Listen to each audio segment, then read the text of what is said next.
क्लेश कर्म विपाकाशये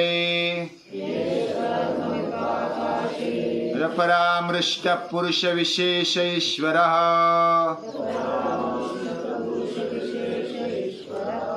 परामृष्ट पुरुष विशेष ईश्वरः।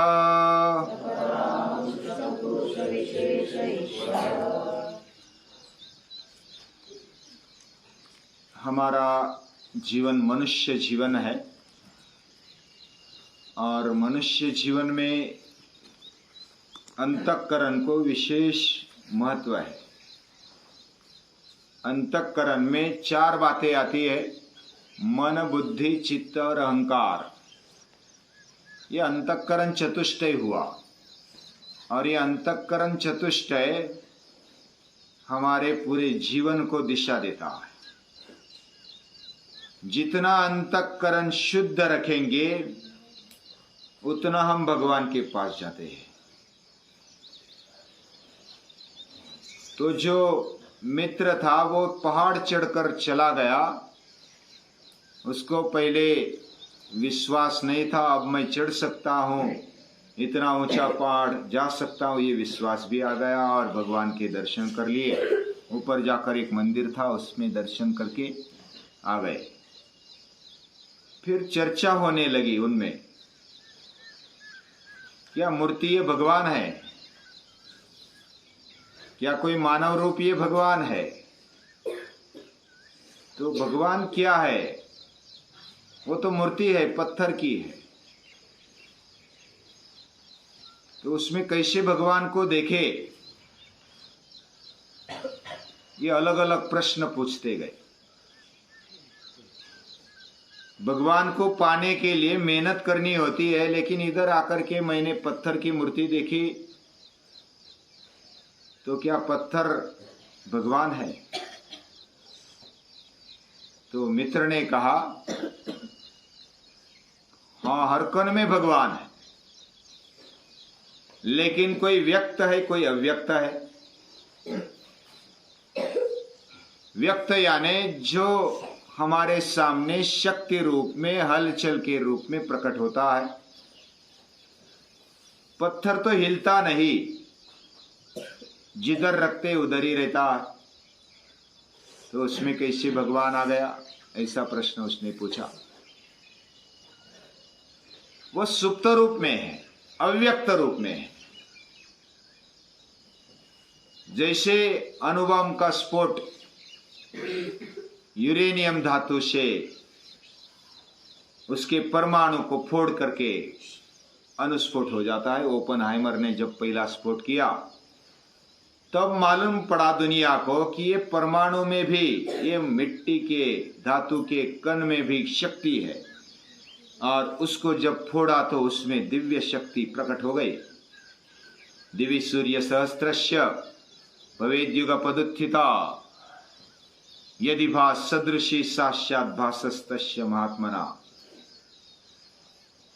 श्रीमद् भगवद गीता के 11वें अध्याय में यह वर्णन है। और ऐसे 1000 सूर्य एक साथ चमकेंगे, ऐसी चमक उस अनुस्फोट से निकल आई। और जैसा विश्व रूप दर्शन में अर्जुन ने देखा, और उसी रूप को ओपनहाइमर ने भी देखा। उसको भी गीता याद आ गई।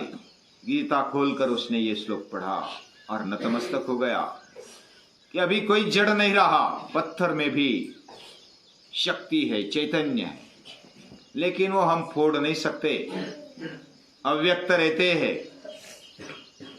तो हमें दिखाई नहीं देता। भगवान शक्ति रूप में है, तो इस प्रकार कण कण में है, और हमारे में गति रूप में है। गतिस्त्वम गतिस्त्वम त्वमेका भवानी। मानवीय देह में या तो सृष्टि में गति रूप में दिखाई देता है, किसी जगह पर ऊर्जा रूप में दिखाई देता है, किसी जगह पर विचार रूप में दिखाई देता है, किसी जगह पर बुद्धि रूप में, स्मृति रूप में, क्षुधा रूप में, तृष्णा रूप में, अलग अलग रूपों में भगवान दिखाई देते हैं। लेकिन इतना सारा होने पर भी उस चैतन्य को वह शुद्ध है, अत्यंत शुद्ध है, और अत्यंत शुद्ध होने के कारण उसको कुछ भी नहीं चिपका है। अग्नि में कुछ भी डालेंगे तो वो भस्म कर डालता है कि नहीं डालता? अग्नि में जो भी कचरा डालेंगे, जो भी घान उसमें डालेंगे तो वो भस्म हो जाती है, उसकी राख हो जाती है, उसमें से अग्नि प्रकट हो जाता है। वैसे चैतन्य में, उस शुद्ध चैतन्य में जो भी डालेंगे वो भी चैतन्य बन जाता है, वो भी शुद्ध बन जाता है। हमारा अंतःकरण भी अगर शुद्ध बन जाए तो हम में भी भगवान प्रकटते हैं। उसी की शक्ति से हम चलते हैं, बोलते हैं, देखते हैं, सुनते हैं, सभी क्रिया उसी की शक्ति से करते हैं। वो शक्ति नहीं है तो फिर राम बोलो भाई राम, वो अव्यक्त रूप में चली गई, व्यक्त रूप में नहीं रही तो हमें उठाते, जला डालते शरीर को, तो उसको कोई क्लेश नहीं है, कोई विकार नहीं। ऐसा शुद्ध चैतन्य भगवान ईश्वर। तो फिर वह कौन से क्लेश है, विकार कौन से? तो उस मित्र ने कहा अज्ञान ये सबसे पहला विकार है, अज्ञान, अविद्या। हमें अज्ञान को निकालना चाहिए, तब हम शुद्ध बनते हैं। दूसरी बात, हमारे में अहंकार रहता, वह अहंकार को हम अगर भगवान के चरणों में रखते हैं तो ये दूसरा विकार हमसे चला जाता है। यानी मैं हूं, मैं भगवान का हूं, मैं प्रभु का हूं।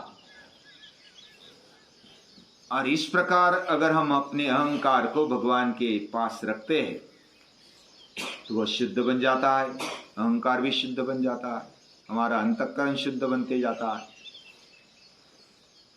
फिर राग यानी क्रोध नहीं, मराठी में राग क्रोध को बोला जाता है।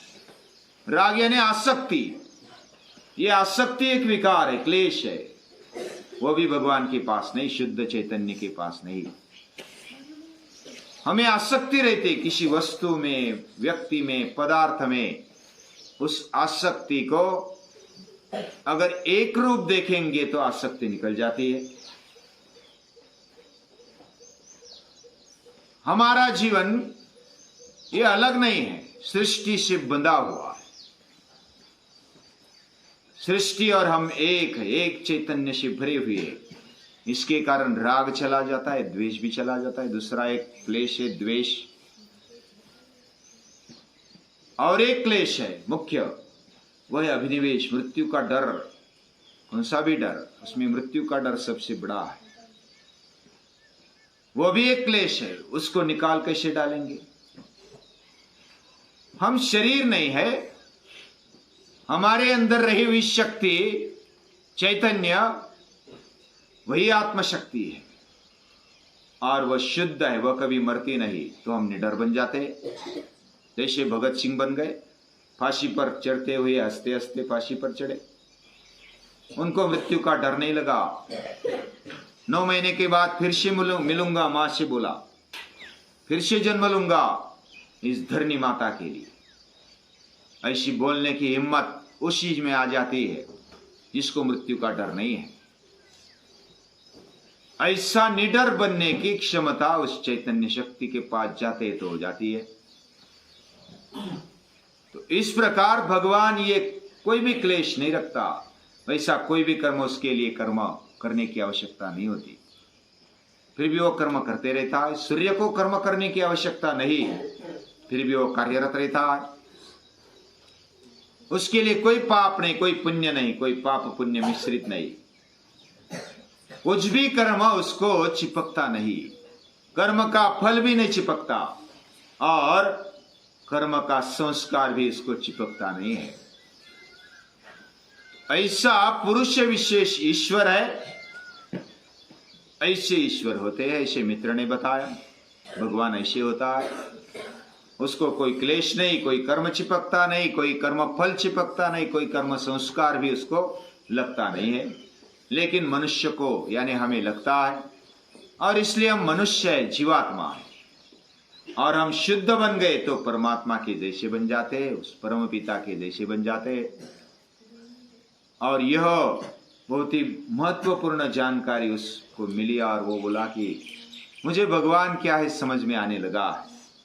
वह केवल मानव रूप में नहीं है, वह केवल जड़ रूप में नहीं है, वह केवल सृष्टि रूप में नहीं है, वह चराचर में बसा है, वह अव्यक्त है, वह सगुण साकार भी हो सकता है, कोई भी रूप भी ले सकता है। ऐसे अलग अलग रूप, वो कैसा है? तो मित्र बोला कि अब बाद में बताऊंगा, अब नीचे चलो, समय हो जाएगा। वो नीचे उतरने लगे और भगवान को फिर से एक बार नमस्कार किया। हम भी नमस्कार करते और रुकते।